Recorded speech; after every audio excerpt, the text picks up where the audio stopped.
जब डाले ला पत्थर दुनो और से सखी वाली और से सखी कहा कहा हमर भर जाए अखियां और से सखी कंचन इब्राहिमपुर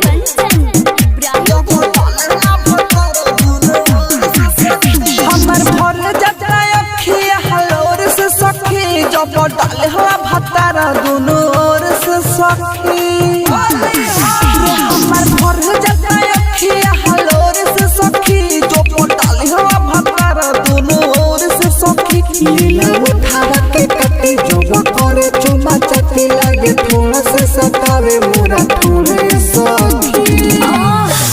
हो हमर भर जाए अखियां हलोर से सखी जब डाले हवा भतार दोनों ओर से सखी हमर भर जाए अखियां हलोर से सखी जब डाले हवा भतार दोनों ओर से सखी का बुझले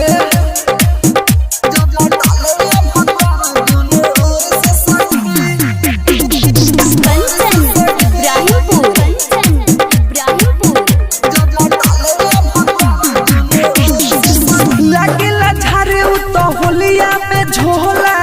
खालेला जब मुना लहरी के गोला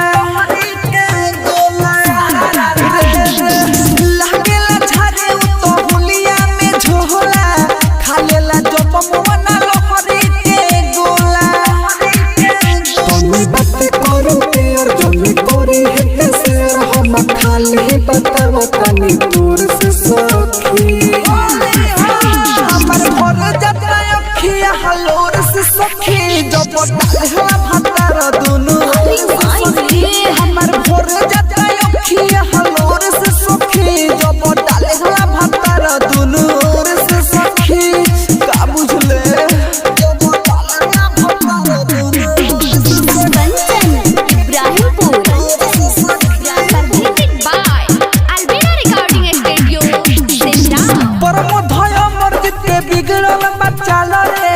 काटी के गाल दोनों को दिला हलाल रे अमरेंद्रियल मेला के बिगड़ल चाल रे काटी के गाल दोनों को दिला लाल रे